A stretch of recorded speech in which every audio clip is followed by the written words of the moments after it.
Selena would be 50 years old by now, racking up awards and topping charts if it weren't for this person, Yolanda Saldivar.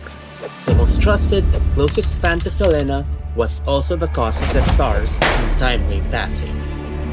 We all know who Selena Quintanilla was, a Grammy-winning Mexican-American singer known as the Queen of Tejano music, whose albums sold in the millions, who opened her own fashion boutiques and became a cultural icon across Latin America and the US. And we know the tragic end that awaited her at the hands of Yolanda Saldivar. But who is Yolanda Saldivar, and how did she get so close to Selena? In 1991, Yolanda approached Selena's father about starting a fan club. They agreed.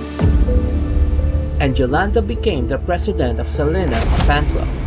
You might be thinking, that's so nice of her. Well, yeah, in 1993, Selena's fan club grew significantly, expanding all over the world. So what's the problem there? How could that have led to Selena's passing? That's probably what you're thinking, right? Well, this Yolanda was a greedy, lying bitch. She was embezzling money behind the family's back, and not just any money, huge amounts of money. Being the president of Selena's fan club was like being the head of a global influencer network today, handling merchandises, memberships, marketing. Imagine the scale. That kind of big. And not just that, Yolanda was later entrusted with Selena's boutique, Selena etc., which sold clothes, accessories, and merchandise. So imagine that. All the money flowing through fan club memberships, boutique sales were under Yolanda's control. And remember, this was the early 90s. No digital receipts, no online tracking, just written ledgers and trusts.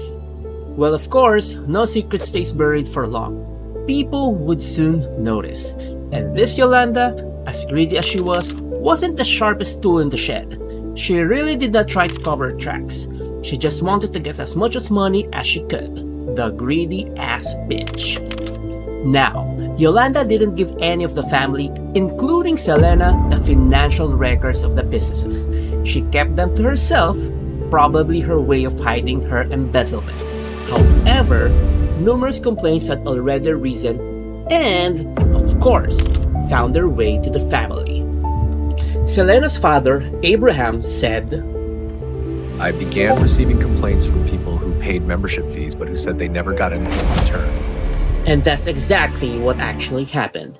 Fans all over the world complained about missing orders or incomplete merchandises. Selena's boutique staffs reported cash shortages. More than that, it was proven that Yolanda was forging checks totaling about $30,000 from both the fan club and the boutiques. In March 1995, the family confronted Yolanda about embezzlement. But of course, Yolanda wasn't going to give up that easily. She may have been greedy and manipulative, but she was also tenacious. She held on the financial documents of the business. As tension rose between the family and Yolanda, our beloved Selena tried retrieving the records. On March 31, 1995, Selena agreed to meet Yolanda at the Days Inn Motel in Corpus Christi for the missing documents. It was around 10 a.m. at room 158, and the tension was rising fast as Yolanda stalled and remained defensive, still not handing over the records. Things escalated when Yolanda pulled a small .38 caliber revolver from her purse. Selena tried stepping toward the door. That's when Yolanda pulled the trigger. The bullet entered Selena's back, severing an artery. Despite her wound, Selena ran out of the motel room, bleeding and struggling, leaving a trail of blood that stretched nearly 400 feet, all the way to the motel lobby. As Selena reached the lobby, her last words were, "Help me! Help me! She shot me! Yolanda, room 158. Moments later, Selena lost consciousness. Paramedics rushed her to the hospital, but at 1:05 p.m., Selena Quintanilla was pronounced dead. What followed was a wave of grief and outrage across the Latin music community and beyond. Fans gathered, memorials were held, and questions were asked. How could someone so trusted betray her so deeply?